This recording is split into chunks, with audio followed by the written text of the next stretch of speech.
Hello friends, welcome to Kavitha சமையலறை. இன்னைக்கு நம்ம பார்க்க போகிற ஸ்பெஷல் ரெசிபி நல்ல அருமையாக சுவையாக திருநெல்வேலி ஸ்பெஷல் சொதி குழம்பு. ஒரு பக்கா டேஸ்டியான குழம்புங்க. இது மஸ்ட் ட்ரை ரெசிபி. ஒரு தடவை செஞ்சீங்கன்னா கண்டிப்பாக திரும்ப திரும்ப செய்வீங்க. ஏன்னா இந்த குழம்பு அவ்வளோ டேஸ்ட்டாக இருக்கும். இது டிஃபனுக்கும் நல்லாயிருக்கும், சாதத்துக்கூடவும் நல்லாயிருக்குங்க. ஆப்பம் இடியாப்பத்துக்கு இது பெஸ்ட்டாக இருக்கும். அதே மாதிரி இட்லி தோசையோடவும் சூப்பர் காம்பினேஷனாக இருக்கும். இந்த குழம்பு போட்டு இட்லி சாப்பிட்டா கண்டிப்பாக இன்னும் 1-2 இட்லி அதிகமாக தான் சாப்பிட தோணும். ஏன்னா அந்தளவுக்கு டேஸ்டியாக இருக்கும். கண்டிப்பாக ரொம்ப ஹெல்த்தியானது கூட. ஏன்னா நிறைய வெஜிடபிள்ஸ் சேர்த்து நல்ல தேங்காய் பாலெல்லாம் சேர்த்து ஒரு பக்காவான டேஸ்டியான குழம்புங்க இது. சாதத்து கூட சாப்பிட்றதுக்கும் ரொம்ப ரொம்ப சூப்பராக இருக்குங்க. கல்யாண வீட்டு விருந்துகள்லாம் இந்த குழம்பை பெருமையாக பரிமாறுவாங்க. ரொம்ப டேஸ்ட்டாக இருக்கும். மிஸ் பண்ணாமல் நீங்களும் ட்ரை பண்ணி பாருங்கள்.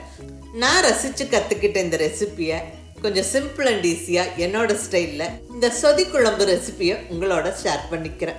மிஸ் பண்ணாமல் ட்ரை பண்ணி பாருங்கள். கண்டிப்பாக நீங்களும் ருசித்து சாப்பிடுவீங்க. இந்த சொதி குழம்புலேயே ஆல்ரெடி நிறைய காய்கறிகள் சேர்த்துருக்குறோம். சைட் டிஷ்ஷாக சிம்பிளாக ஒரு அப்பளம், துவையல் அல்லது ஒரு ஊறுகாய் வச்சாவே செம்மையாக இருக்கும். மிஸ் பண்ணாமல் இந்த சொதி குழம்பு ரெசிபி ட்ரை பண்ணி பாருங்கள். கண்டிப்பாக எல்லாருக்குமே ரொம்ப. இப்போ வாங்க ரெசிபி எப்படின்னு பார்க்கலாம்.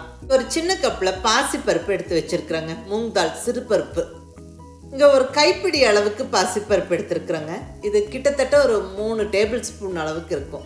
பருப்பு இந்த அளவுக்கு சேர்த்தா போதுங்க. ஏன்னா இது போக நம்ம வெஜிடபிள்ஸ் சேர்க்குறோம், தேங்காய் பால் சேர்க்குறோம். ஸோ பருப்பு இந்த அளவுக்கு போதும். இங்கே நான் ஒரு 4 to 5 பேர் சாப்பிட்ற அளவுக்கு குழம்பு செய்கிறேங்க. ஃபஸ்ட்டு ஸ்டெப்பாக இந்த சிறுபருப்பை நம்ம ஊற வச்சிடணும். நல்ல ஒரு 2 தடவை பருப்பை கழுவிட்டு ஒரு அரை மணி நேரமாக பருப்பை நான் ஊற வச்சுட்டேன். ஸோ சிறுபருப்பு ஊறி ரெடியாக இருக்குது. அடுத்தது காய்கறிகள். ஸோ இந்த சொதி குழம்புக்கு பொதுவாக இந்த காய்கறிகள் தான் சேர்ப்பாங்க. அதை நான் கட் பண்ணி எடுத்து வச்சுருக்கிறேன். இந்த சைஸுக்கு கொஞ்சம் பெரிய பெரிய பீஸஸாக கட் பண்ணின கேரட், இது கூட உருளைக்கிழங்கும் கட் பண்ணி வச்சாச்சுங்க. அதுவும் கொஞ்சம் பெரிய சைஸாக. அதே மாதிரி பீன்ஸ், கூடவே 2 முருங்கைக்காய். ஸோ வெஜிடபிள்ஸ் எல்லாம் கட் பண்ணியாச்சு. இது கூட பட்டாணி, பச்சை பட்டாணி ஒரு 50 கிராம் அளவுக்கு எடுத்து வச்சிருக்கிறேங்க. ஸோ மோஸ்ட்லி இந்த காய்கறிகள் தான் சொதி குழம்புக்கு சேர்ப்பாங்க. சொதி குழம்பு செய்ய அடுத்தது நம்மளுக்கு மெயினாக தேவைப்படுற பொருள் தேங்காய் பால். நல்ல ஒரு பெரிய தேங்காவை உடைச்சி 2 தடவை பால் எடுத்து வச்சிருக்கிறேன். ஸோ இது தின்னான பால், 2வது தேங்காய் பால். இது கொஞ்சம் தின்னாக இருக்கும், கொஞ்சம் தண்ணியாக இருக்குங்க. அடுத்தது இது மொதல் தேங்காய் பால். தேங்காவை அரைச்சி எடுத்த மொதல் பால் இது தான். இந்த லைட்டாக இருக்கிற தேங்காய் பால் 500 ml, இது ஒரு 250 ml பால் இருக்குங்க. இப்போ நம்ம ஊற வச்சிருக்கிற பாசிப்பருப்பையும் காய்கறிகளையும் வேக வச்சிடலாங்க. குக்கரில் வேக வச்சிடலாம். டக்குன்னு வேலையாகும். தனித்தனியாகவும் வேக வைக்கலாம். பட் ஒன்றா போட்டு ஒரே விசில் விட்டாவே போதும், பர்ஃபெக்டாக வெந்துடும். ஸோ நம்மளுக்கு ஈஸியாக வேலையாகும். இது என்னோட ஈஸியான ரெசிபி. நீங்கள் ட்ரை பண்ணி பாருங்கள். டேஸ்ட்டு ஜம்முன்னு இருக்கும். இப்போ ஃபஸ்ட்டு அந்த பாசிப்பருப்பு போட்டுட்டோங்க. ஊற வச்சு இந்த பாசிப்பருப்பு கம்ப்ளீட்டாக சேர்த்தாச்சு. இப்போ நம்ம காய்கறிகள் எல்லாம் கம்ப்ளீட்டாக சேர்த்துருவோம். கேரட், பீன்ஸ், உருளைக்கிழங்கு, கூடவே முருங்கைக்காய். இந்த முருங்கைக்காய் சேர்க்கும் போது தான் அந்த டேஸ்ட்டு பர்ஃபெக்டாக இருக்கும். ஸோ மிஸ் பண்ணாமல் சேர்த்துக்கங்க. கூடவே பட்டாணி, ஃப்ரெஷ் பட்டாணியும் சேர்த்தாச்சுங்க. ஸோ இங்கே பருப்பு, அந்த விதவிதமான அந்த மல்டி வெஜிடபிள்ஸும் சேர்த்தாச்சு. பார்க்கவே கலர்ஃபுல்லாக இருக்குது இல்லைங்களா? ஸோ ரொம்ப அழகான சத்தான குழம்பு இது. இப்போ இதை நம்ம வேக வைக்கணும். வேக வைக்கிறதுக்கு நம்ம இங்கே தேங்காய் பால் சேர்த்து இந்த காய்கறிகள் வேக வைக்கிறோம். இப்போ இந்த சொதி குழம்புக்கான ஹைலைட்டு இந்த காய்கறிகள் இதெல்லாம் ஒன்று அந்த தேங்காய் பாலில் வேக வைக்கிறது தான். அந்த காய்கறிகளோட ஃப்ளேவர்ஸ், அந்த தேங்காய் பாலோட ஃப்ளேவர் இதெல்லாம் ஒன்று சேர்ந்து வெந்து வரும்போது குழம்பு ஒரு பக்கா டேஸ்ட்டாக இருக்குங்க. நீங்கள் ட்ரை பண்ணி பாருங்கள். இப்போ ஜஸ்ட் ஒரு டீஸ்பூன் அளவுக்கு உப்பு சேர்த்துக்கலாங்க. அந்த காய்கறிகள் உப்பு சேர்ந்து வெந்து வரட்டும். இது கூடவே ஒரு டீஸ்பூன் அளவுக்கு தேங்காய் எண்ணெய் சேர்த்துக்கிறேன். நம்ம இங்கே குக்கரில் வேக வைக்கிறோங்க. ஸோ விசில் வரும்போது தெரிச்சு வராமல் இருக்கிறதுக்கு கொஞ்சமாக எண்ணெய் விட்டாச்சு. அந்த வாசனையும் நல்லாயிருக்கும். இப்போ குக்கர் மூடியை டைட்டாக போட்டு வெயிட் வச்சு விட்டு ஜஸ்ட் ஒரு 1-2 விசிலுக்கு மட்டுமே வேக வைங்க. அதிக விசில் வேண்டாம். அதுலேயே பர்ஃபெக்டாக அந்த பருப்பு காய்கறிகள் வெந்துடும். ஸ்டவ் ஹை ஃப்ளேமில் தான் வச்சுருக்கேன். லாங் விசிலாக இருந்தால் ஜஸ்ட் ஒரே ஒரு விசில் விடுங்க. அதுலேயே பர்ஃபெக்டாக வெந்துடும். நான் இங்கே ஒரே ஒரு விசில் விட்டு ஸ்டவ் ஆஃப் பண்ணி வச்சுட்டேன்.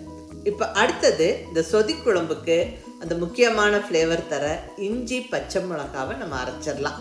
இங்கே ஒரு 1.5 இன்ச் அளவுக்கு இஞ்சி நல்லா தோல் சீவி சின்ன சின்ன பீசஸாக கட் பண்ணியாச்சு. கூடவே நல்ல சுள்ளுன்னு காரமாக இருக்கிற 4 பச்சை மிளகாய் சேர்த்துக்கிறேன். இந்த இஞ்சியோட காரலும் பச்சை மிளகா காரலும் தான் இந்த சொதி குழம்புக்கான கார டேஸ்ட்டு. ஸோ உங்களுடைய டேஸ்ட்டுக்கு தகுந்த மாதிரி நீங்கள் மிளகாய் அட்ஜஸ்ட் பண்ணிக்கோங்க. நான் நல்ல காரமாக இருக்கிற ஒரு 4 மிளகாய் சேர்த்துருக்குறேன். இஞ்சி பச்சை மிளகாவை நல்லா இந்த அளவுக்கு கம்ப்ளீட்டாக அரைச்சாச்சு. இங்கே குக்கர் ஒரு விசில் வந்து அந்த ஸ்டீம் ப்ரெஷரில் கம்ப்ளீட்டாக போயிடுச்சு. இப்போ நம்ம குக்கர் ஓப்பன் பண்ணி பார்க்குறோம். வா, பர்ஃபெக்டாக அந்த காய்கறிகளும் பருப்பும் நல்ல ஜம்முன்னு அந்த தேங்காய் பாலில் வெந்து ரெடியாக இருக்குது.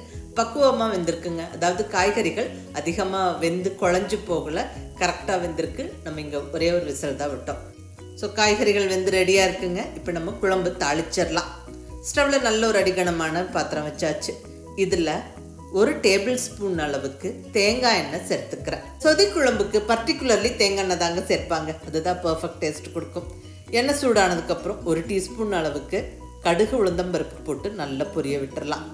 கூடவே ஒரு 1/4 டீஸ்பூன் அளவுக்கு சீரகம், அடுத்தது ஒரு கொத்து கருவேப்பிலை. இதெல்லாம் நல்லா பொரிஞ்சு வரட்டும். இப்போ இதில் சின்ன வெங்காயம் சேர்த்துக்கலாம். ஒரு 12 to 15 சின்ன வெங்காயம் அப்படியே முழுசாகவே சேர்த்துக்கிறேன். இந்த சொதி குழம்புக்கு இந்த சின்ன வெங்காயம் சேர்க்கிறதும் ரொம்ப நல்லாயிருக்கும். நீங்கள் முடிஞ்ச வரைக்கும் சின்ன வெங்காயம் சேர்த்துக்கங்க. சப்போஸ் இல்லைன்னா பெரிய வெங்காயம் சேர்த்துக்கலாம். நல்லா வதக்கிடுவோங்க. இந்த வெங்காயம் நல்லா கலர் மாதிரி வரட்டும். இப்போ இதில் ஒரு 2 சிட்டிகை அளவுக்கு மஞ்சள் பொடி சேர்த்துருவோங்க. அகைன் ஒரு நிமிஷம் நல்லா வதக்கி விட்டுருங்க. பாருங்கள், வெங்காயம் நல்லா இந்த அளவுக்கு வதங்கினதுக்கப்புறம் இப்போ நம்ம அரைச்சி வச்சுருக்கிற இந்த இஞ்சி பச்சை மிளகாவை சேர்த்துருவோம். இஞ்சி பச்சை மிளகாய் நம்ம பச்சையாக அரைச்சோம். ஸோ ஒரு ஃபியூ செகண்ட்ஸ் இந்த ஆயிலில் வதங்கி வரட்டும். இப்போ இதில் வேக வச்சு ரெடியாக எடுத்து வச்சுருக்கிற பாசிப்பருப்பு காய்கறிகள், அதாவது தேங்காய் பால் எல்லாம் வேக வச்சோம் இல்லைங்களா, அதை அப்படியே கம்ப்ளீட்டாக சேர்த்துருவோம். நல்லா எல்லாம் ஒரு வாட்டி கலந்து விட்டுருவோம்.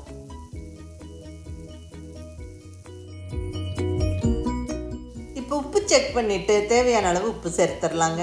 ஏற்கனவே நம்ம காய்கறிகள் வேக வைக்கும்போது உப்பு சேர்த்துருந்தோம். மறுபடியும் செக் பண்ணிவிட்டு டேஸ்ட்டுக்கு தகுந்த மாதிரி உப்பு சேர்த்தாச்சு. எல்லாம் நல்ல ஒரு கொதி வந்தாச்சு. இப்போ ஸ்டவ்வை கண்டிப்பாக லோ ஃப்ளேமில் வச்சிடணும். இந்த ஸ்டேஜுக்கு அப்புறம் நல்ல ஸ்டவ்வை லோ ஃப்ளேமில் வச்சுக்கிட்டு நம்ம எடுத்து வச்சுருந்த மொதல் தேங்காய் பாலை கம்ப்ளீட்டாக சேர்த்துருவோம். அந்த திக்கான தேங்காய் பால் சேர்த்தாச்சு. கூடவே நல்ல பொடியான இருக்குன்னு கொத்தமல்லி இலையை மேலே தூவி விட்டுருவோம். இதுக்கப்புறம் ரொம்ப கொதிக்கக்கூடாது குழம்பு நல்லா சூடாகி லைட்டாக அப்படியே கொதிக்க ஸ்டார்ட் ஆகும்போது நம்ம ஸ்டவ் ஆஃப் பண்ணிடலாம். பாருங்கள், குழம்பு நல்லா கொதிக்க ஸ்டார்ட் ஆகுது. அவ்வளோதான், நம்ம ஸ்டவ்வை ஆஃப் பண்ணிடுவோம். ஆல்மோஸ்ட் சொதிக்குழம்பு ரெடி ஆகிடுச்சு. இப்போ ஃபைனல் ஸ்டெப்பாக கொஞ்சமாக லெமன் ஜூஸ். இது வந்து ஆப்ஷனல், வேணும்னா சேர்த்துக்கங்க, இல்லைன்னா ஸ்கிப் பண்ணிவிடுங்க. ரொம்ப அதிகம் இல்லைங்க, ஜஸ்ட் ஒரு 5-6 சொட்டு லெமன் ஜூஸ் விட்டுக்கோங்க. இது ஒரு சின்ன புளிப்பு டேஸ்ட்டு கொடுக்கும். அது ரொம்ப நல்லாயிருக்கும். பட் இது ஆப்ஷனல், வேணும்னா சேர்த்துக்கங்க, இல்லைன்னா ஸ்கிப் பண்ணிடலாம்.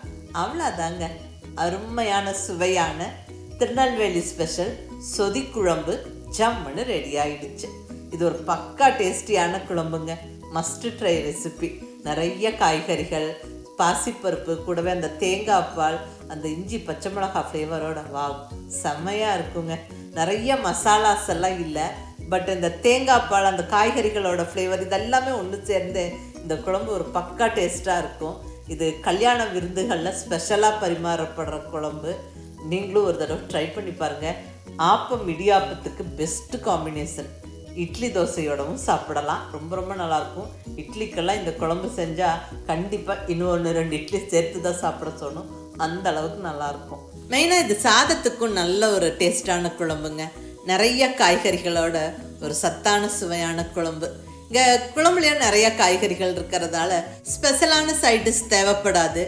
பட் இருந்தாலும் ஒரு அப்பளம், ஊறுகாய், துவையலெல்லாம் நல்ல காம்பினேஷனாக இருக்குங்க. நான் இங்கே அப்பளமும் மல்டி வெஜிடபிள் ஊறுகாவும் வச்சேன். ரொம்ப நல்லா இருந்தது.